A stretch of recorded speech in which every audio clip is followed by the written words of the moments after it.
One Piece, chapter 1164 is here, and Oda has once again delivered another peak chapter this week. The God Valley incident reaches its emotional peak as Imu's curse pushes rocks beyond humanity. Imu's power begins tearing rocks apart from the inside, and the mention of David D. Jones changes everything. Even Joy Boy's name gets dragged into the chaos, and Oda clearly isn't holding back anymore. So let's break it down. What really happened in this chapter?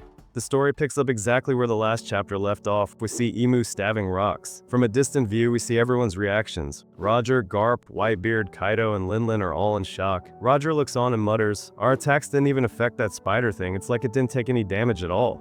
From this line, it's clear that Roger and the others still don't understand what Imu truly is. They refer to him as some strange, spider-like being. Garp, however, seems to realize that something's wrong, that Imu's form has merged with Saturn, but even he doesn't fully know what Imu is. The focus shifts back to the battlefield. Imu tightens his hold, stabbing rocks deeper. Even in pain, Xebec looks up and replies, "How obstinate! You shouldn't scoff at humans, you beast!" Imu looks at him quietly and says nothing. Then, we finally see Xebec's face. He's smiling. He's slowly transforming into his Domi Reversi form. His fangs are growing, his body changing, yet he's still fighting internally, trying not to lose his consciousness. Then Xebec says something that triggers Imu. Davy D. Jones. That was the name of the previous king of the world. That single line creates thousands of theories. He doesn't guess it. He declares it clearly. Davy D. Jones was the king of the previous world. Imu gets enraged and screams, "You insolent fool! That wretch was never a king, not even for a single moment." Imu continues, "You have no place in the fate that binds Imu and Davy." It's clear Imu is furious, and Xebec starts mocking him. Then why are you so afraid, huh? It's just a name. Why are you trembling at the name Davy D. Jones? From this, it's clear the name Davy D. Jones triggers Imu deeply, probably due to something that happened 800 years ago. Then Xebec continues, "You've been scared for a long time, haven't you? You're afraid someone will appear and inherit David's will and fulfill the promise he made." Every single line from Xebec feels like a revelation. Then he says another chilling line, "Tell me, who scares you more, Imu, Davy D. Jones, or Joy Boy?" Yes, Xebec knows about Joy Boy too. This one line alone births countless new theories. Imu scoffs and says, "Those names belong to the past, to dreams lost in darkness." Now, if you notice, Xebec mentioned Davy's promise and will. He said, "Someone will inherit Davy's will." We already know about the will of D, people carrying the D initial, so could D actually stand for Davy? Think about it. The D clan could actually be the Davy clan, carrying the will and promise of Davy D. Jones. And that fits perfectly with what Xebec said.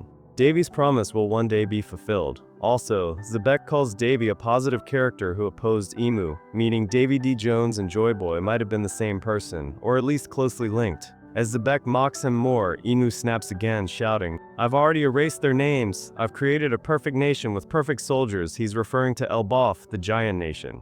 Imu says it's a land full of strength and loyalty, perfect for building his army. Hearing that, Xebec explodes in rage. "Giants? You bastard, stay away from Harold. He wants nothing but peace." Imu laughs. "Yes, he wants peace. That's why he's perfect for manipulation. A gentle king is easy to control." Imu reveals that his plan to use the giants started long ago, even during the God Valley era, and in the current timeline, he's already executing it through the Gorosei, transforming giants into monsters. Hearing this, Xebec loses control. Imu provoked him intentionally, to break his consciousness and make him succumb to the Domi Reversi. Imu then says coldly, "Now, Xebec, end Davy's dream with your own hands."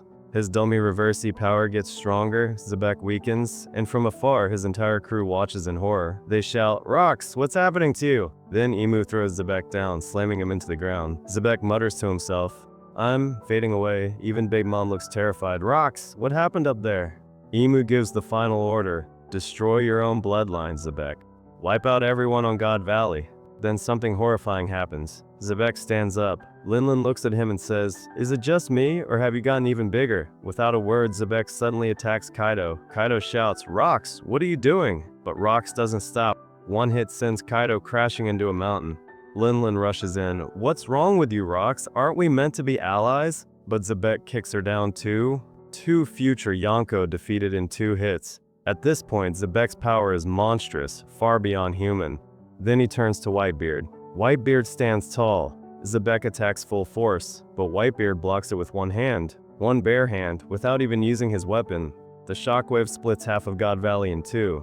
Marines scream, "Everyone evacuate, this place isn't safe anymore." We see chaos everywhere. Eris running with Blackbeard, celestial dragons fleeing on marine ships, and Rayleigh escaping with Shaki.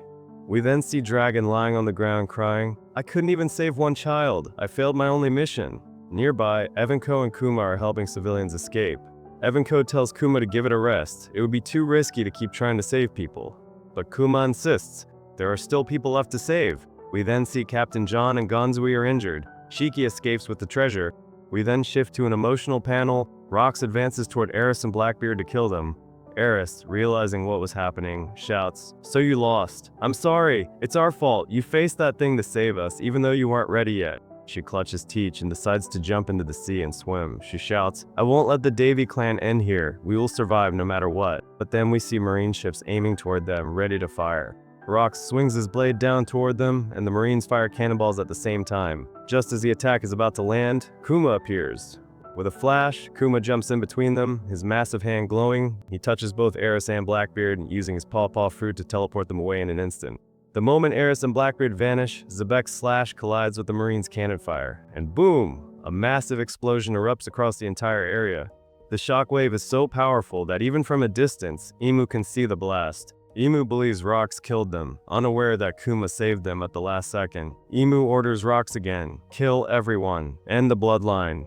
Meanwhile, chaos spreads across the island. We see Marines desperately calling out to Garp, "Vice Admiral, we need to retreat immediately." But Garp shouts back, "Get out of here, how long are you gonna stick around?" Across the battlefield, Roger's crew is in disarray. "Captain, where are you?" they yell. Roger's voice echoes, "I'm fine, just make sure everyone's on board before we set sail." Rox slaughters pirates and Marines alike. He moves like a beast unleashed, cutting, slashing, destroying everything in his path. And then he stops. Before him stand Roger and Garp. They both stare at Xebec, no longer the man they once knew, but something else entirely. Garp mutters, "What the hell have you turned into?" Roger adds, "I won't let you go after my crew." Then Roger looks at Rox and asks, "What's with that expression?" And we get the most emotional moment in the chapter. Xebec uses the voice of all things to speak directly into Roger and Garp's minds. "Roger, Garp, please kill me." Roger freezes. Garp is speechless. For the first time ever, Rox sees Xebec cries. It's heartbreaking. No one ever imagined we'd see a legend like Rox cry.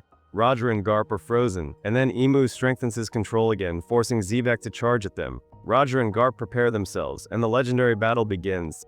And that's where the chapter ends, with the editor's note, the climax of the God Valley incident. Every single chapter lately has been pure madness. Oda is cooking on a god-tier level, and the God Valley incident has officially entered its climax.